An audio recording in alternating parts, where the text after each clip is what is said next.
Hello, podcast, my queens. I am in real time.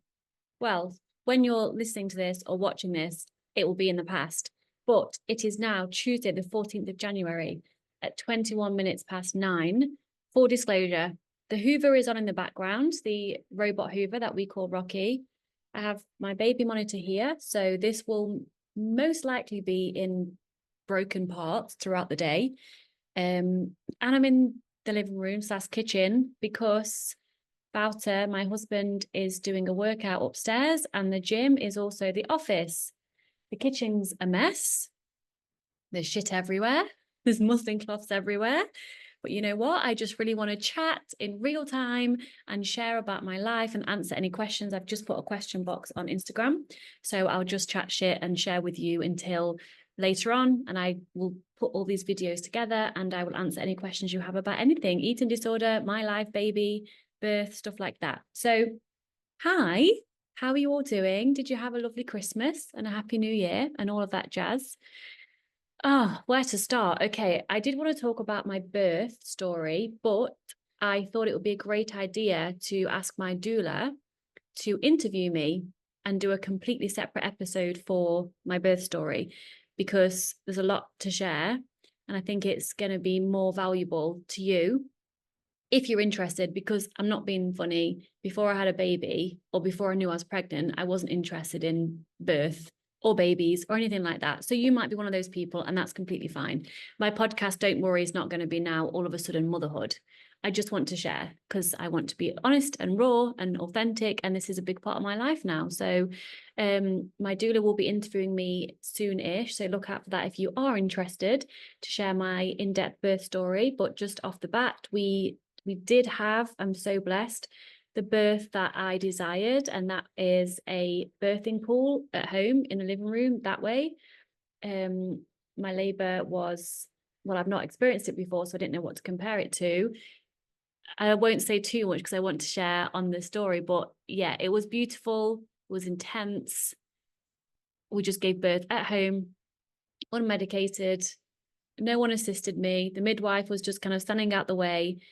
Yeah, it was amazing. And I learned a lot, and I will share that at a different point. So, what do I want to chat about? Sleep. The only thing I miss being a mother is sleep. Everything else that has changed in my life, the slowing down, oh my God, that's been so good for me. The slowing down, the being present. I mean, I thought I was present and relaxed before motherhood, but this has just opened it up for me as an opportunity to step into slowing down and being present. Of course, there's been times where I've been the absolute opposite, where she's been on me, attached to me, and I've thought, oh my God, I've got so much to do. Like, why doesn't she sleep in a bed? And then immediately I've thought, you know what? These are such special moments. I am her world right now. And I'm just going to embrace every aspect of this because I've started coaching again. I am only having one client a day for now, because yeah, I want to spend most of my time and energy and presence being a mum, and that will change over time. So my time is even more sacred. And now I've kind of delved into coaching already. I'm currently, as recording this, full for one-to-one coaching, but I do have a couple of clients only with 1 or 2 sessions left.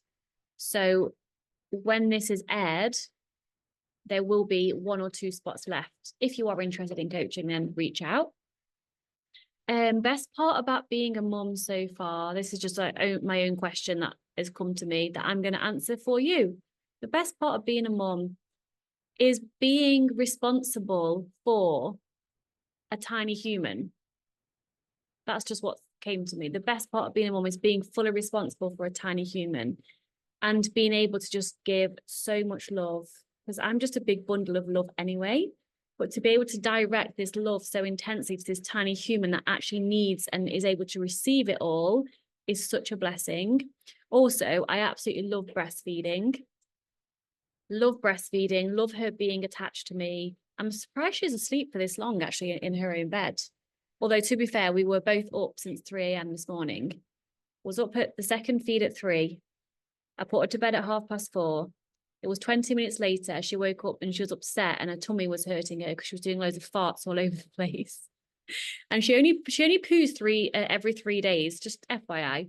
So I knew that today was going to be a poo day, and it has been, because when I walked Hero this morning, I came back and Wouter, my husband, her daddy, was changing a pooey nappy. So I got her out of bed, went to change her. I thought she'd done a poo and she hadn't. And then instead of changing the poo, she was sick. Oh, she's waking up. So I'll probably be back in a moment to continue. She was sick all over herself, sick all over me, peed everywhere. It was the whole thing. So I'm tired. I don't even know what I was saying right now. The best thing about being a mother. Oh, yeah. And then breastfeeding. Breastfeeding's been a mind fuck because I don't have enough milk to feed her primarily just with the breast. I am over it. Still got a few feelings about it, but I'm over it now. Also, she wasn't strong enough to suck at the beginning. So it was like a combination of both. So what we're doing now is breastfeeding, bottle feeding, pumping. Breastfeeding, bottle feeding, pumping. That's also a mindfuck, because pumping is, if anyone has pumped before to the extent that I'm doing, your nipples are sore. By the time you've done your whole routine, you've got to like start over again, and it's annoying. And I just wish that she could just breastfeed from my breast. I literally thought to breastfeed, you just flopped your boob out and then you're done. No, that's not the case. So that's been a journey of learning to let go again and surrender and trust. Let me just see if she's just making little noises right now. So this will be broken up. Well, this is a cool jumper because look at this. Where is it? Access. Okay, now she's crying. So I will be back with answering your Q&A. Much love.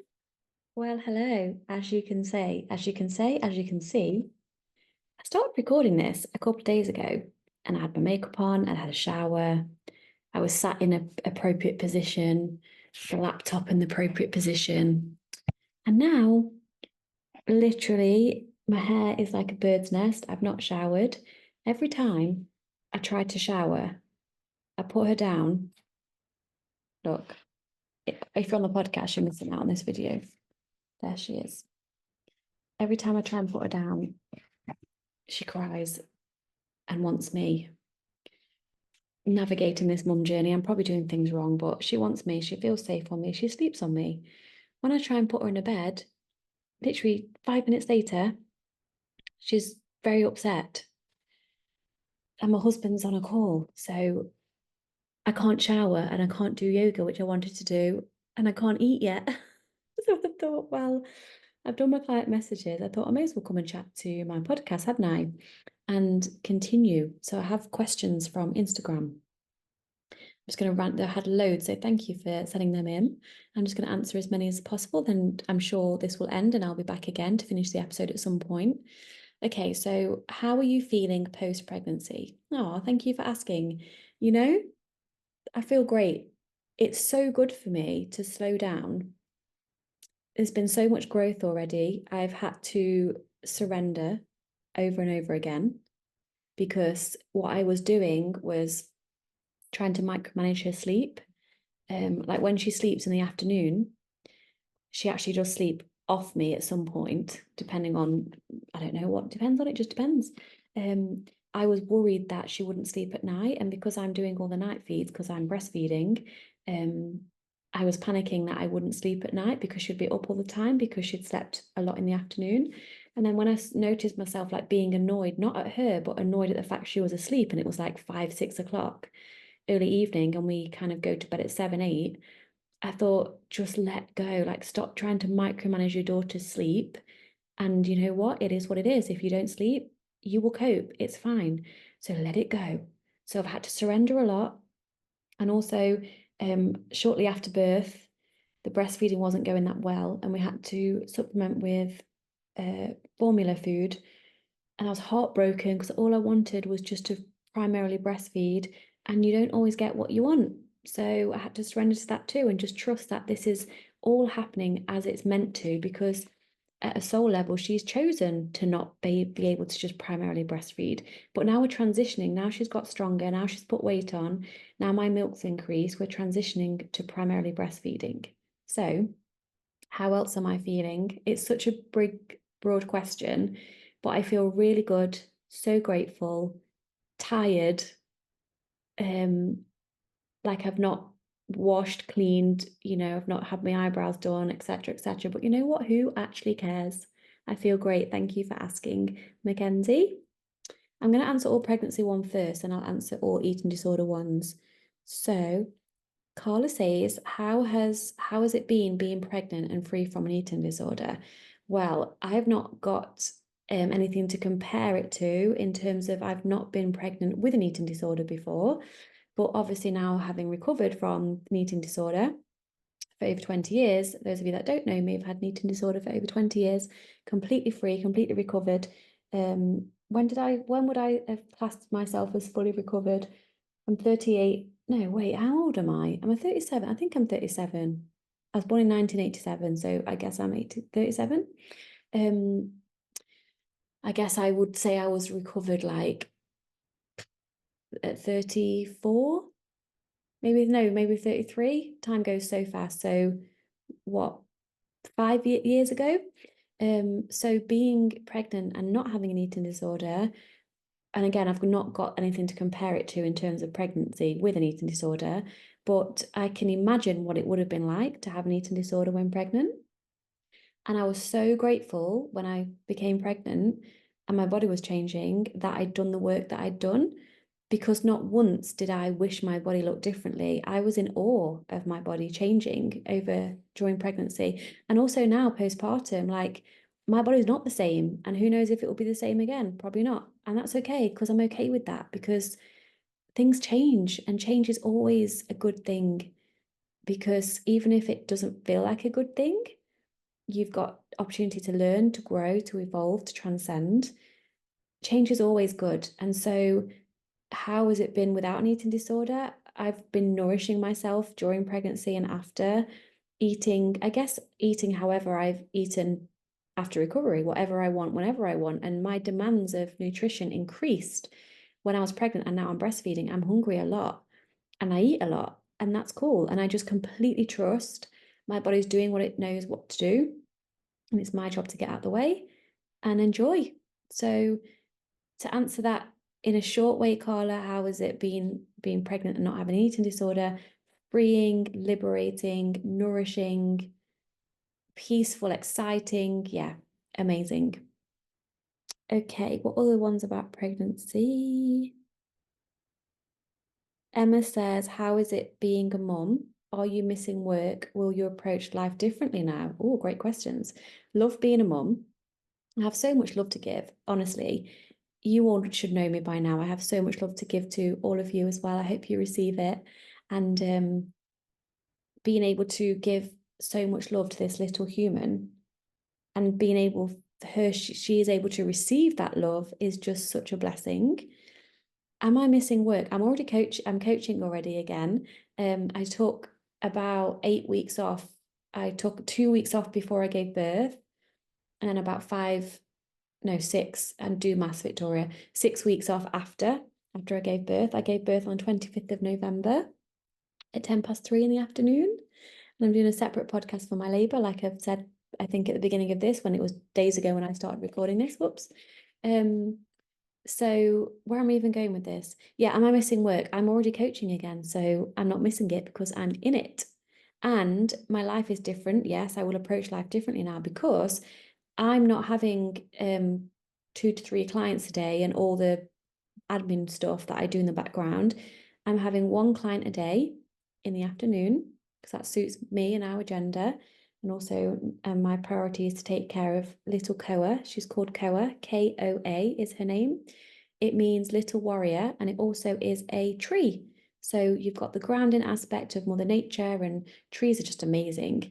And also, she's a fire sign like me. She's a little warrior, that's for sure.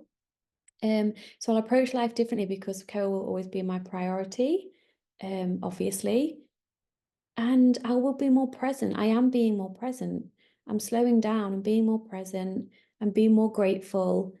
I'm letting go even more. The fact that I'm sat here recording this, I mean, you queens know that I literally don't give a shit about what I look like, but usually I like to be presented. well presented to bring this value to you, because I'm a professional and people pay a lot of money to work with me and they probably don't expect this. But you know what? It is what it is. So yeah, letting go, surrendering, prioritizing Koa, and also really prioritizing my time, because my time is even more valuable. It's even more sacred and precious. So therefore I have to prioritize and say no and disappoint people and raise my prices and all the things. So yeah, my life is very different in all the best possible ways. Uh, what else about pregnancy? Hedy says, now that you are a mom, has the word love got a different dimension? Yes. Yes, it has. And I will say, I was expecting after birth to have this immediate love just hit me. And of course, I loved her the second I saw her. Well, before I loved her before she was even born, obviously.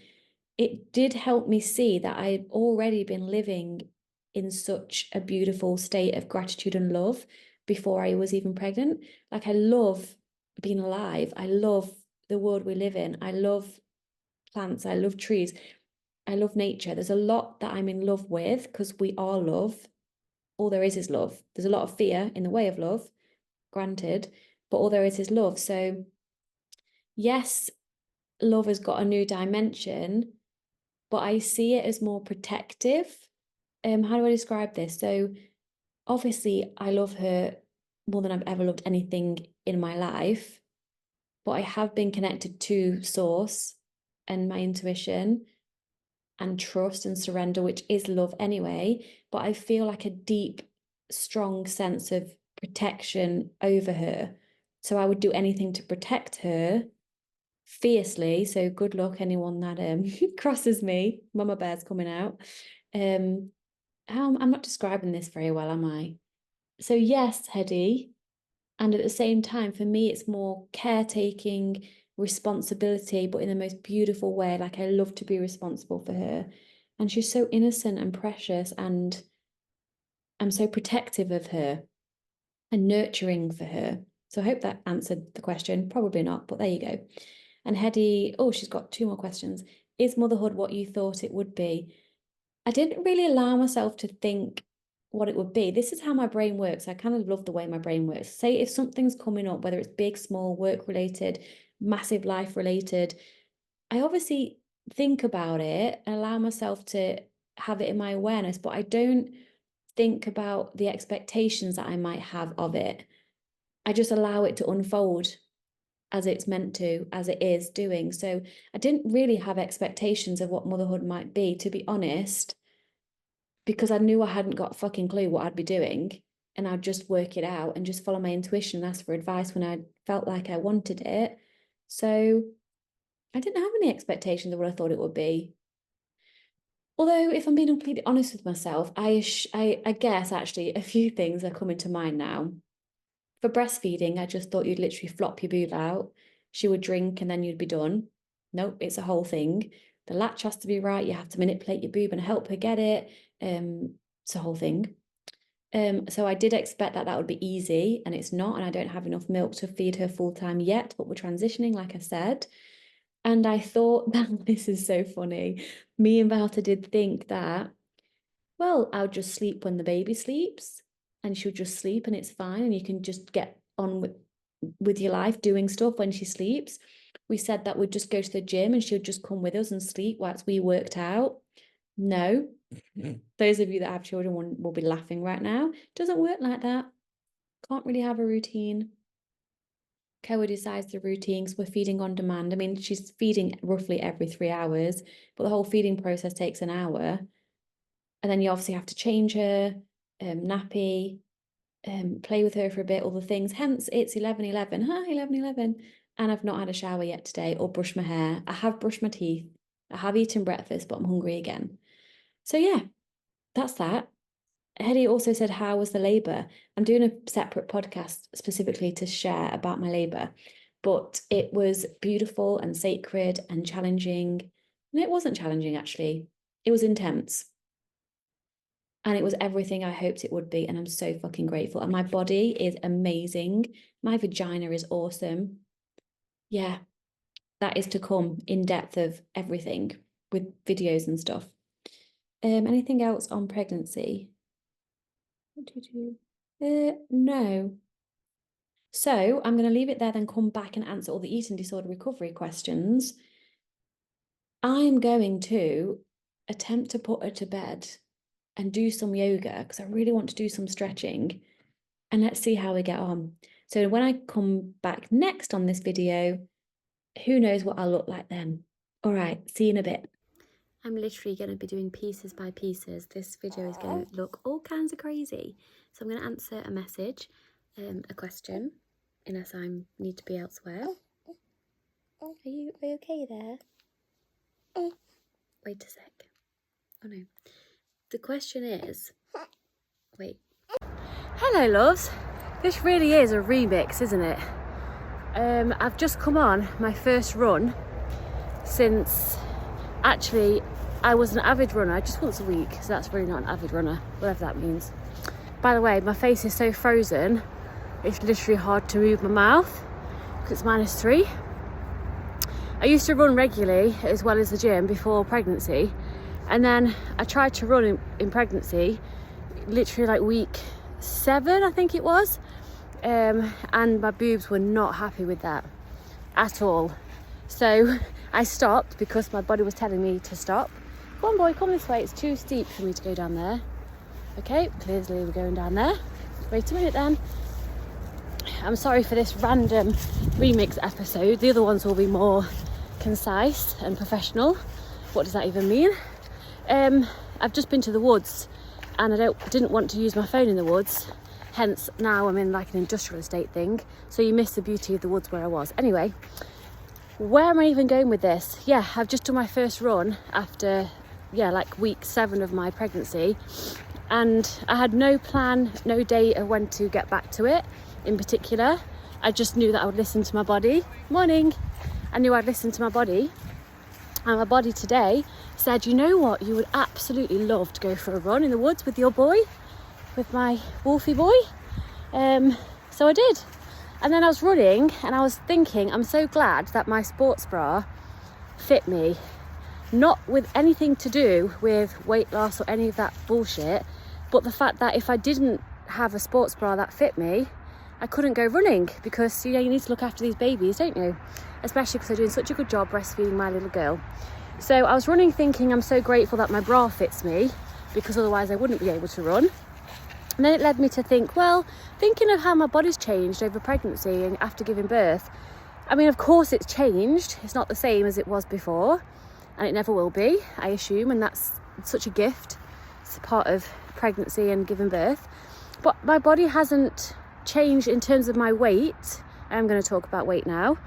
It's not changed. I mean, I don't weigh myself, so I don't know. But my size, let me use that word, my size, it hasn't changed. And I was reflecting on perhaps why that might be. And I reckon it's because, oh my God, my face is so hairy, my eyebrows need doing, my eyelashes need whatever doing with them, whatever. It's because I've lived in food freedom and self-love for years now. And I believe that because I was fully honouring all of my hunger and my needs, like throughout my pregnancy and before, then my body's only done what it needs to do to support pregnancy and birth and breastfeeding. Whereas if I had been dieting and restricting up until I got pregnant, I guarantee I would have put a shitload of weight on, because my body would have needed to. So this is the thing, I see it often actually with a few clients. When they do get pregnant, those of my clients that are under their natural set point weight, they will gain quite a lot of weight, because your body first of all does its best to drive you up to your natural set point weight, and then it nourishes your baby first and foremost, but at the same time it wants you to be your natural healthy weight. So this is a long story long, but what I'm saying is the fact that I can just put my sports bra on and my gym leggings on, and not giving a shit, by the way, about the fact that I can do that, that it just made me reflect that I probably can do that, because I've been in food freedom, eating unrestrictedly for 5 years now, probably longer.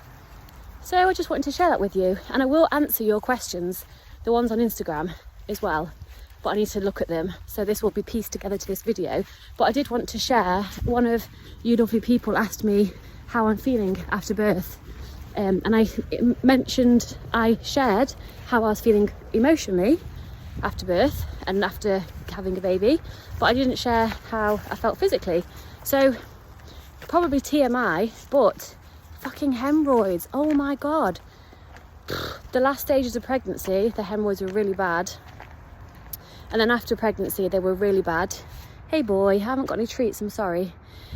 And now almost 8 weeks after birth they've got a little bit better, but they're still really bad. So I am kind of struggling with that, to be honest, trying to manage it the best I can, but that is not fun. That is something that if I could change anything about pregnancy and birth, it would be to get rid of hemorrhoids.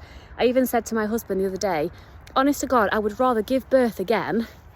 Not that it was horrible, but it was intense, because I had an unmedicated home birth. Come on boy. I'd rather give birth again. He's pissed off because I've got no treats. I've got no treats, I'm sorry.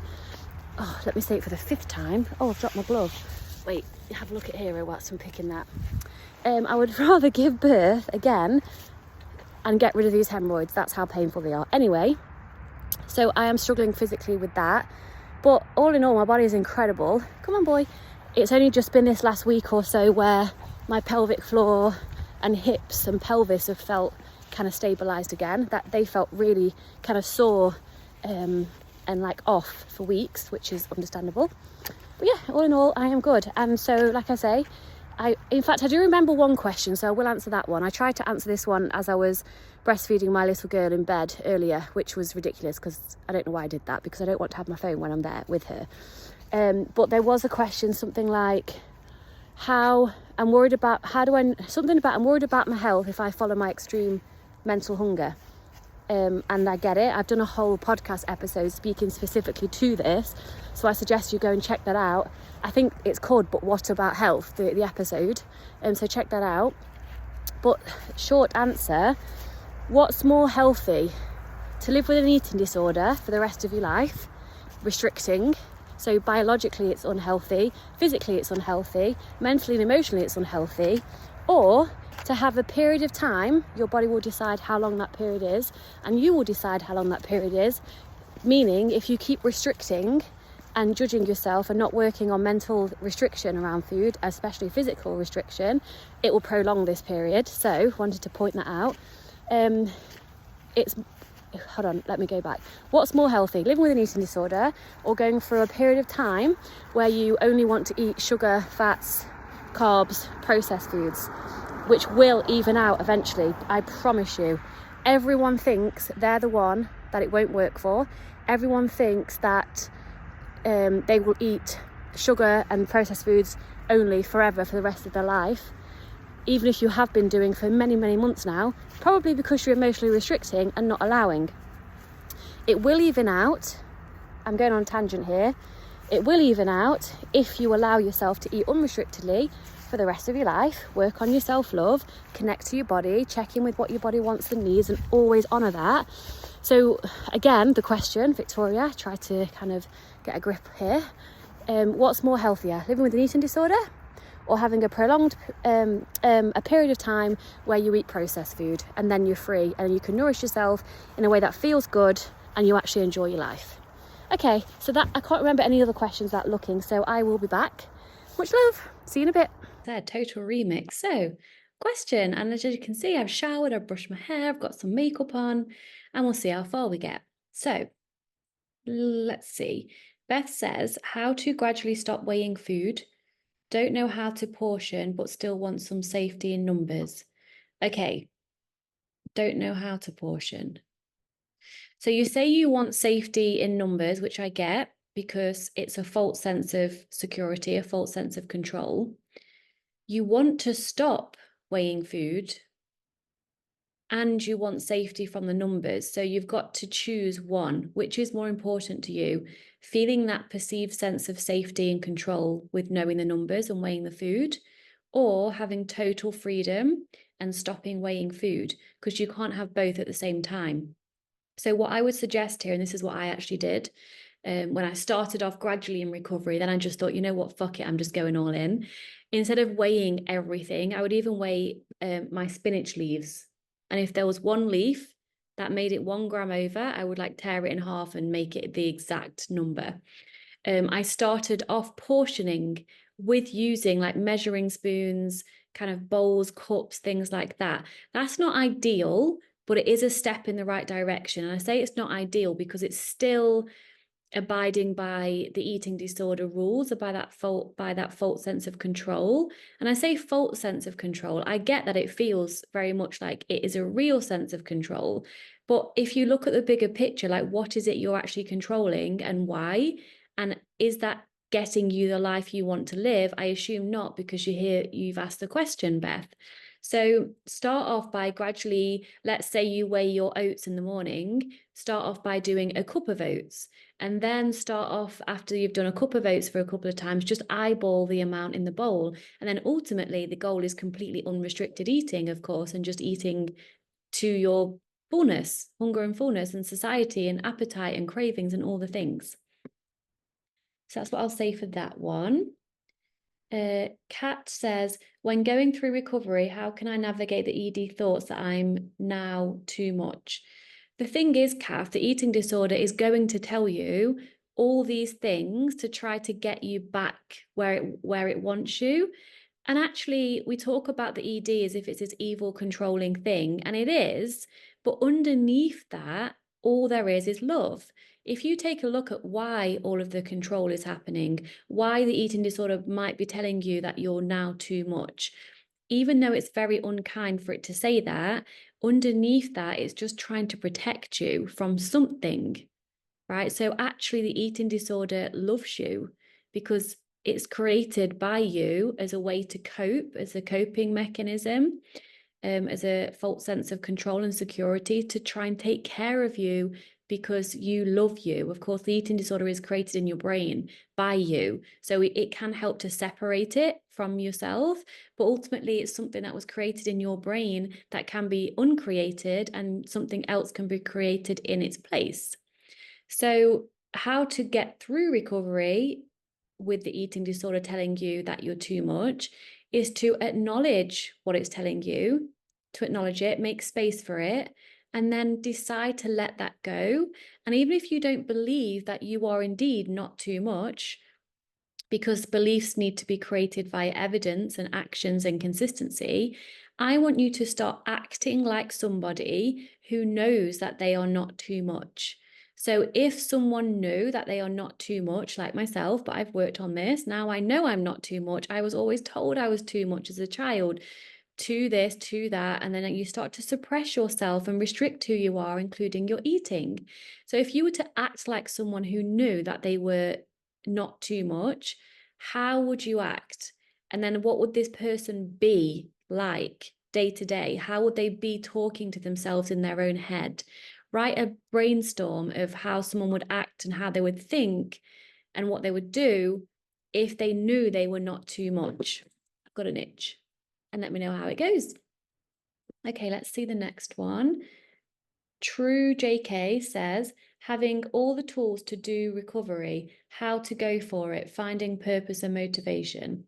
Okay, how to go for it? Well, if you've had enough of where you currently are, that is a good place to be. Because if you're so done with living in restriction and the hellhole of an eating disorder, then this is an invitation for you to do something differently to what you're currently doing in order to get a different result. As Albert Einstein says, insanity is doing the same thing over and over again and expecting different results. So I'm keeping looking to your question. How to go for it is just deciding to go for it. It's deciding that you have had enough living the life that you've currently been living and no more, and you want different for yourself. And then just doing it, because you have the power to do that. Yes, there will be fear, but we're only actually born with 2 fears in life. Biologically, we have 2 fears that are ingrained within us. Number 1, the fear of falling, and number 2, the fear of loud noises. Anything else, any other fear, any other limitation is just learned, it's conditioned, it's created, and you can uncreate it, you can unlearn it, and you can choose to learn different things. So you also say finding purpose and motivation. You will find your purpose in life as you navigate recovery, as you implement self-love and self-worthiness. You will naturally find your purpose along the way. You won't find it immediately. Motivation, I invite you to replace it with inspiration. Motivation is something outside of you. It's like a push, and motivation comes and goes. So do not rely on motivation in recovery. Instead, rely on inspiration, that you want something different for yourself. Number one, a desire. And number two, you need to rely on commitment and dedication. End of story. And being committed is like being pregnant. You either are or you're not. There is no in between. There's no I'm 99% committed. No, because if you say you're 99% committed, you're not 100% committed. So there's a saying that my coach used to say, and he said, I think I've shared it before, being 100% committed is easy, is simple, not easy. So let me rephrase that, rewind. Being 100% committed is simple. Being 99% committed is hell. So being committed, not relying on motivation, and wanting it is enough to do this. And with the tools, you need the right support. I would recommend a coach that you resonate with, because in my opinion, we can't do this alone. Some people do, so obviously you can, but I couldn't. So I needed people around me to support me, that I could share what was going on with me, and they could say, you know what, I get it, and this is what I did, and here's how you're going to do it. So a coach if you can, if not a support group, get people around you to support you, educate yourself, but actually just taking action, and stop trying to avoid the discomfort and stop trying to avoid the fear, because you will feel uncomfortable and you will have to face your fears in order to live in freedom, because beyond fear lies freedom. Great question. Okay, Angie says, how do adults with ARFID, which is a different type of eating disorder, who also have she's put POTS, but I think she means PTOS, and autoimmune recover? Great question. There's a lot of layers to this. First of all, you can recover with an eating disorder with autoimmune conditions and PTOS. Absolutely, you can. There is just a slightly different way of navigating the foods. So it's all in all eating unrestrictedly. That's the key to recovery. If you have foods that flare up your autoimmune and PCOS, it's a case of being like, right, okay, temporarily I will be eating these foods. And I say temporarily because once you go all in and fully commit and live in freedom, you will naturally be eating a balanced, nourishing, quote unquote, healthy lifestyle diet naturally, but you cannot force this. And I know that a lot of autoimmune and PTOS people, professionals, say to cut out carbohydrates and be careful of your sugar. You can manage this by every time you eat carbohydrates and sugar, adding in proteins and fats to help balance that out.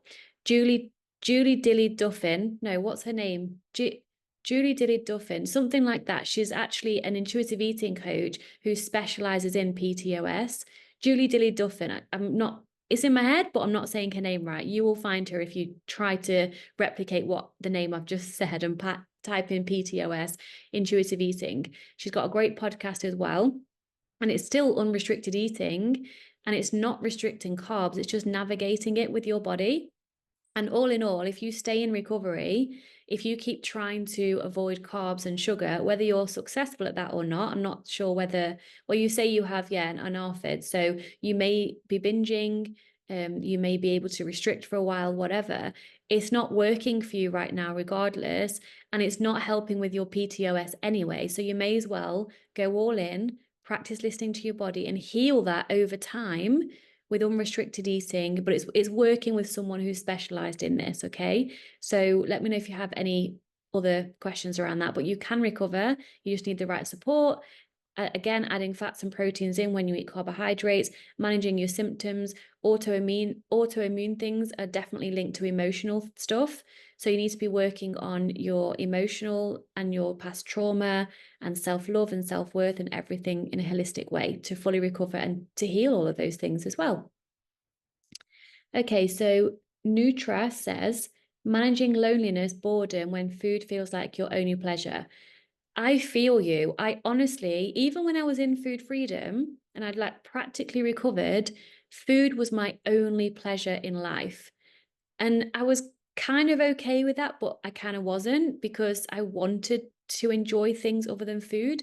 I wouldn't want to go and meet anybody, meet a friend, unless we were eating or unless we were having cake. It had to involve food, else I didn't want to go. And I thought, oh my God, how sad am I? I only want to do something if we're eating, because food is so important to me. I would only look forward to evenings when I knew I was going to be eating, that kind of stuff. And actually, that is still recovering from an eating disorder, because food is such a pleasurable part of my life to this day. I'm in complete recovery now. I love food and I get excited about eating. It's such a pleasurable, nourishing part of my day, and I enjoy going out to eat and things like that. It does feel different though to how it used to feel, which is what you're describing, where food was my only pleasure. And the only way to kind of navigate this is to keep allowing food. Allow yourself to receive pleasure from the food that you're eating. Invite other forms of pleasure into your life. So, physical pleasure, intimacy, sexual pleasure, connection with others. Write yourself like a pleasure menu.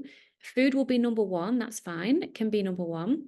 Just start to explore what other things bring pleasure into your life, and also get clear on like, what does that food bring you? So for me, it was like a lot of chocolate, a lot of kind of desserts and sugar.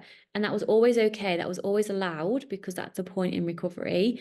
Then I would start to explore, okay, what perhaps else might bring me the same or a similar feeling. Food was always number one. Nothing could bring me what food could. But I started to explore more cuddles with my husband, more intimacy, more sexual intimacy with my husband, more cozy blankets and like hot chocolate drinks, and just relaxing and taking time for me. And then over time, when I kept allowing the food to be my pleasure, my life opened up to other pleasures. And now food is just a pleasurable part of life, pleasurable part of life. It's not my whole entire life. So be gentle with yourself. It's okay that food is your number one pleasure, but do a pleasure menu and start connecting with other people and start reaching out and just exploring. And it's okay that food is your pleasure. Take a holistic look at your life and see what you'd like to invite in. Okay. Emma said, I answered that one about pregnancy. Boys Run Free says, what can husbands do to help you through recovery, especially first stages? That is a great question. Thank you for asking this. So husbands can support their wives in the way that their wives want to be supported. So what I mean by this, and this is, I guess I'm going to generalize here, because recovery means unrestricted eating. So the partner needs to allow and accept unrestricted eating. So if this looks like your wife is eating all day, every day, and eating like 1 kilogram's worth of sugar, and you're kind of thinking, what the fuck? How can that be okay? Allow that to be okay, because they need to feel safe and secure with what they're doing. And recovery is a mind fuck. It's really challenging. It's so helpful to have someone at home who is that safe, supportive space. So when she has fears and she thinks she's doing it wrong, and of course, hopefully she'd have a coach as well, a professional who understands this, to have you supporting her and saying, I know it's really hard right now, but unrestricted eating is the way forward. Trusting the process, not force feeding yourself, but enjoying food with her. Like, she doesn't need permission from you to eat, because she needs to be giving herself that permission. But it can be helpful in the early stages for you to eat with her. Let's say, I'm not sure exactly what eating disorder she is struggling with, but let's say it's a restrictive eating disorder without binging, because binging is actually saving your ass. If you're quote unquote binging as you're restricting, that's actually helping you. Either way, eat with her. Reassure her it's okay. And if you eat less than her, reassure her that she's in recovery. Her body's been starving and she's been dieting and restricting for however long. The body needs to catch up. So just to keep trusting and allowing and eating unrestrictedly. So not to judge. So I guess it's easy for me to say not what not to do. Don't judge what she's eating. Create that supportive space. Don't question what she's eating. Yeah, what else would I say? Just be there for her, listen. Don't try and fix anything. Just hear her, see her, hold space for her, eat unrestrictedly with her. Yeah, just reassurance and love, not telling her what to do, not saying she should be doing this, shouldn't be doing that. Gentle encouragement, acknowledging the fear and helping her through that. I hope that's helpful. Any more questions, please let me know. Okay, so Mackenzie says, can you experience extreme hunger when recovering from a binge restrict cycle? Yes, this is a great question. Yes, you can, because it's different to someone. Hello, sweetheart. It's different to someone who has been in anorexia, who hasn't had the binges. And I'm not saying you can't binge in anorexia, because you can. There's all sorts of different types. But all in all, let's say someone who's in a very severely restrictive eating disorder who hasn't been binging or eating a lot of food, their extreme hunger when it kicks in might be, sorry, one second. Hold on, sweetheart, are you okay? Their extreme hunger when it kicks in for them might be a lot bigger than perhaps someone like myself who was restricting and then binging. The binging is your body's way of trying to get more calories in. So for me, and this might be your experience, sorry, distracted by my little babe, your experience might be, this was my experience and I was sharing, it might be your experience. Over time, I was restricting, binging, restricting, binging. So over time, I did gain weight, but because I didn't allow the quote unquote binges to continue all day, every day until I was recovered, that would have been extreme hunger, but I restricted in order to try to compensate for the binge eating. So I did experience extreme hunger, but not to the same extent that I experienced it when I was recovering from the only severe restrictive anorexia. So this is a long answer to a very short answer, which is only necessarily to give. The answer is yes. And the answer is to honor all hunger. Honor mental hunger, honor physical hunger, honor emotional hunger. It doesn't necessarily, you don't need to know why. But if you are experiencing hunger, then eat. If you're experiencing mental hunger and you're thinking about food, then eat. So the answer is yes, you can experience extreme hunger from a binge restrict cycle, because all in all, your body is not getting enough food, hence the binges. So keep allowing, don't overthink it, and enjoy it as much as possible. Enjoy as much food as possible, rest as much as possible, tune into your body. Okay. Does mental hunger, this is another one from Mackenzie, does mental hunger count as extreme hunger or be a type of extreme hunger and recovery? Yes. So if you're thinking about food, you need to eat it. If you're sat there thinking about, oh my God, pasta and cheese, eat it. Even if you're not physically hungry, because I tell you this now, and I didn't believe this when I heard this at the start of my recovery, but I tell you this, when you're recovered and your body is nourished and at its set point, natural set point weight, you will only think about food. If someone walks past with a tray of cookies in front of you, and then you'll be like, oh, I want a cookie, because who wouldn't? Or if you're in a social setting and there's food around you, you won't think about food unless you're hungry or unless you want or need something. In fact, this morning, I've not even thought about food once. No, apart from now, because I'm consciously thinking about it. So if you're thinking about food, eat. And trust me, the more you do that, the quicker you'll recover. Honor it all and enjoy it. Okay. Brennan says, how to overcome the fear of weight gain and the fat feeling. Yeah, this is, now we're talking, right? The fear of weight gain is at the root of a lot of eating disorders. Not all, because a lot of eating disorders are rooted in control, sense of safety, etc. But the fear of weight gain is, again, very, very, very common. How to overcome the fear of weight gain? You need to be doing the body image work, self-love work, self-worth work, which looks like asking yourself questions like, okay, what does weight gain mean to me? If I gained weight, then fill in the blank. And this would mean fill in the blank. And you'll come up with all these beliefs that you have around weight gain. Then with a professional or someone who knows what they're doing, they can support you through overcoming these beliefs. Let's say, if I gain weight, then I will be unattractive. And this will mean that no one will love me and I won't have a relationship and I'll die alone, basically. which was one of mine, then we can start working through that. Like, is this true? Is this true all the time? What evidence do I have to support this to be true? Is this true for everyone? And with a coach, you start working towards creating evidence that those beliefs are not true. And the best way to overcome your fear of weight gain is to gain weight if that's what your body wants to do. I'm not saying purposely eat to gain weight when you don't even want to eat, but to allow all foods. If your body wants to gain weight, it will. And then you face that fear with support from a professional who gets it. And it's a lot easier to overcome the fear when the fear's happened, other than trying to overcome the fear in your mind when it's not happened. You know what I mean? It's like, if you're afraid of heights, you can think about going up a tall building on a ladder all you like. You can read about it, but until you actually do it and then work on overcoming that fear as you're doing it, there's a difference. So when you gain weight and you're getting the right support, you will overcome that fear, because it's not the weight gain in and of itself, it's what you make weight gain mean. It's not your body that's the problem, it's society, it's your conditioning, it's the fear that has been created, the fear of weight gain that has been created, that is a problem that can be changed. And you say the fat feeling, fat isn't a feeling. When we say I feel fat, what are you really feeling? Because fat is a descriptor. It's like saying, I feel blonde hair.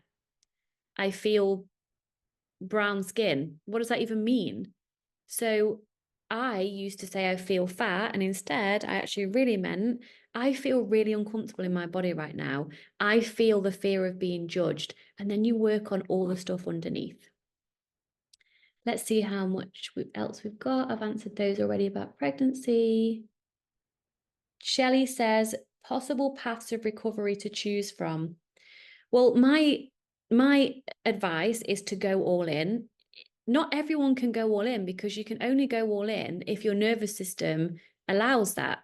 And what I mean by that is, depending on you as a person, how sensitive you are, the trauma you have, even recovery, people have like traumatized in recovery, especially if they've been in inpatient treatment, can be do more harm than good.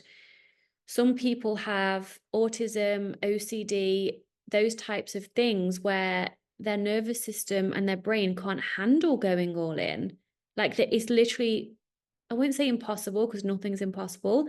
This is how you know you are incapable of going all in.